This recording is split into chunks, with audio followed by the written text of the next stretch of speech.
It is intensely soggy outside today and has been for several days. My hair is intensely soggy because I need to let it dry for a second before I blow dry it.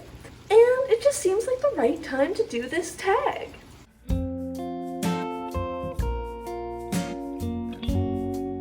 Hi everyone, Rosie here. Welcome back to my channel. I am doing the, let me read this so I get it right, the Soggy Expat book Maniac tag today.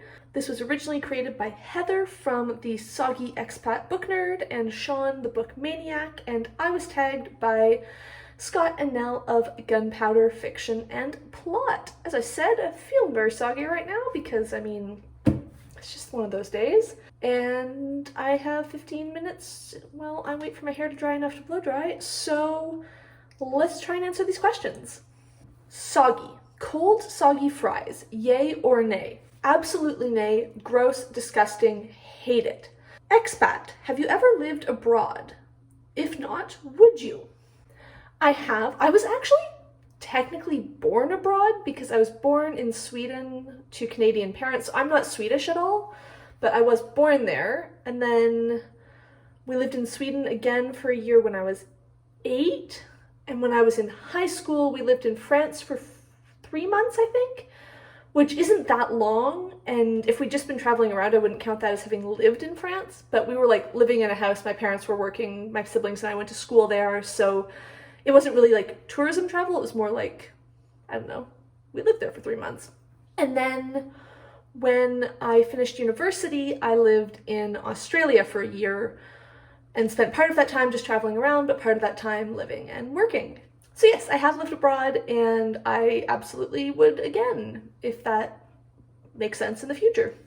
Book. A trip you took and or would like to take because a book or author made you want to see it in person. So this isn't somewhere that I visited because of books, but after I visited, it was really cool because I had read about it in so many books. When I was in like middle school, I was obsessed with historical fiction and also just historical nonfiction. I was just obsessed with history. I read a lot about the Tudors. I don't know why, it was something that I was into, and I read a lot of books about them and like stuff like that. So I had read a lot of books in which the Tower of London was a crucial location. People were being imprisoned there, people were spending time there, people were entering and exiting via the Watergate, whatever that meant. And then when I was 15 and we were living in France, we took a trip over to the UK and I actually got to visit the Tower of London, and that was so cool. Because in my little middle school brain, it was just like a tower. I guess I'd never Googled it or anything. I thought it was like, oh, it's just like the keep of a castle and that's it.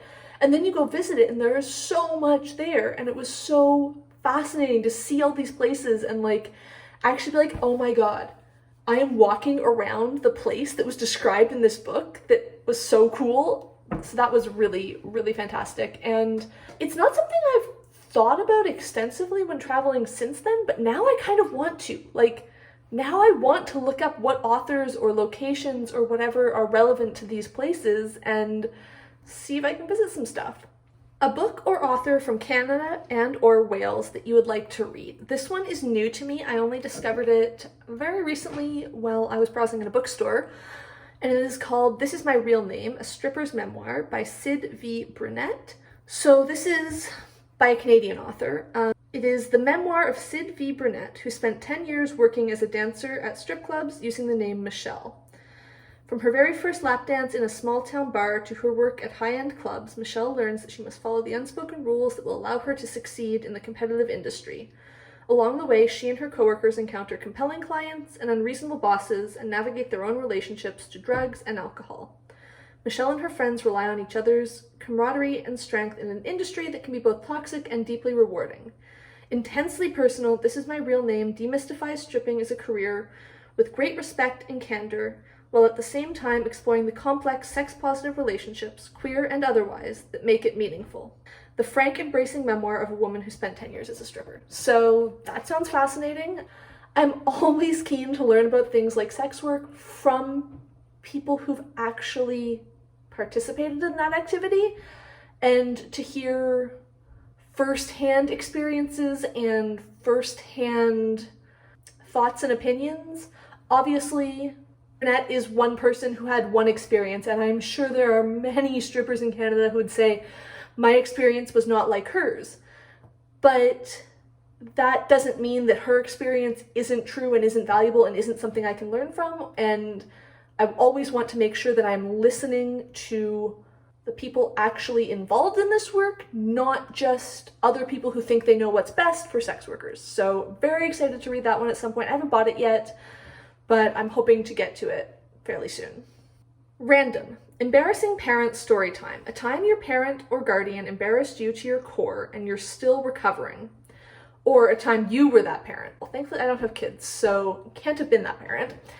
Although I will embarrass future dogs to death.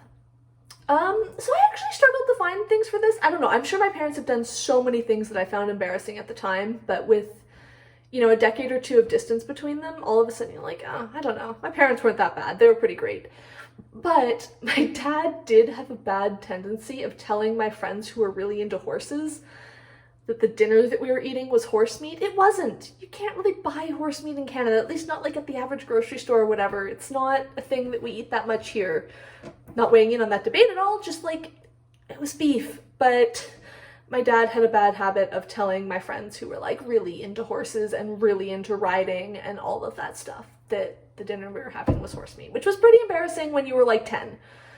Maniac. One or two other things you are a maniac about, aside from, obviously, being a book maniac. I didn't really look at these questions before I filmed it other than watching a few people's videos, and I really should have asked my partner to answer this question for me because I am sure there are other things that I am a maniac about, but that, like, I just don't think about. I guess my color palette, I'm really into my black and purple color palette, but like, I don't know, I don't think I'm a maniac about it. I guess maybe getting the right things. I'm a bit of a maniac for wanting to have exactly the thing that I want, not, yeah, well, this is sort of similar and will do the job, but it's not like really exactly what you want, so that's maybe something I'm a bit of a maniac about, but like, these all seem like boring answers, so let's move on. Random. Have you ever been hideously lost, literally or figuratively? Literally, yes, absolutely, multiple times in my life. When I was 19, I went on my first like major solo travel trip, and I went to Spain. I was terrible at navigating at first. I had like 2 days in Madrid before I traveled to Seville and joined a class that I was going to be taking, and I'm pretty sure I spent those entire 2 days in Madrid just completely lost. There was this one, I don't know what it was, some sort of government building, government security place that had like major armed guards outside. Like, you know, the guys in like full-on tech gear with assault rifles standing outside this building? And somehow I kept getting lost in the same way and kept walking up and down this street, like, I don't know, probably 10 or 15 times over the course of 2 days, because I just kept getting lost and like I was so bad at navigating using a street map. And then after that I sort of learned to navigate, and I've been pretty decent at it since. I still get lost, obviously. I still take wrong turns and like misread directions and stuff, but oh my goodness, I was so lost on that trip. Random. A memorable encounter with a stranger. So I'm really introverted, which means I don't have that many memorable encounters with strangers because I tend to just not talk to strangers at all. However, when I was 22, I was in Hong Kong for a week or so. I was supposed to be meeting up with my dad. I was traveling from Australia. He was going to travel from Canada, but he got a really bad ear infection and couldn't join me, so I just had like a week on my own in Hong Kong. And at one point, in line from the ferry, I'd taken the ferry over to Macau from Hong Kong, and I took it back, and in line to like come back into Hong Kong, I ended up chatting with this random British tourist.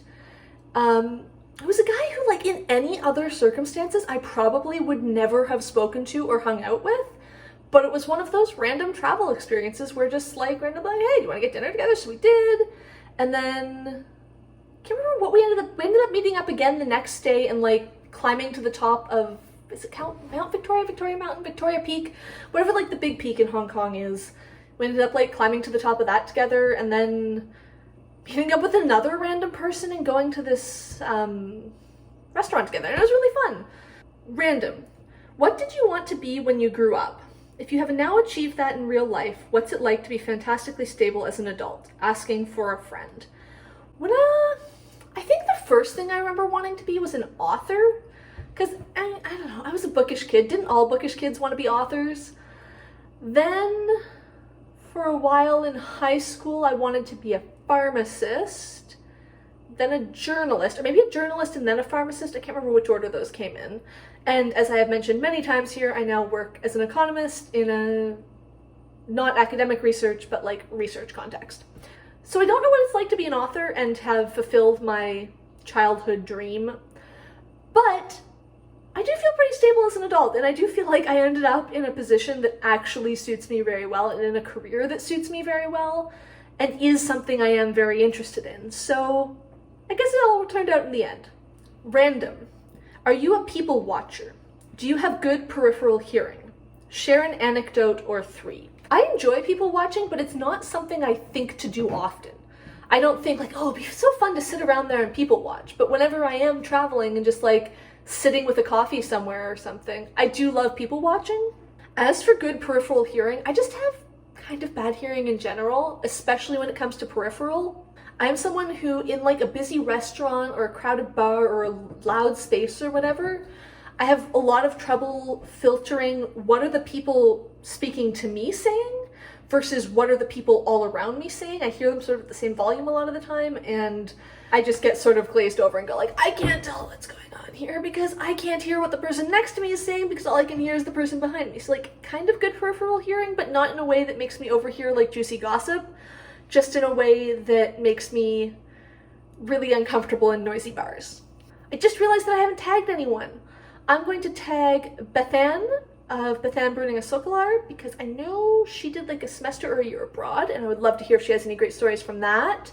I'm going to tag Lana Ex Libris. Again, she has lived in some very interesting places around the world, and I would like to hear her answers.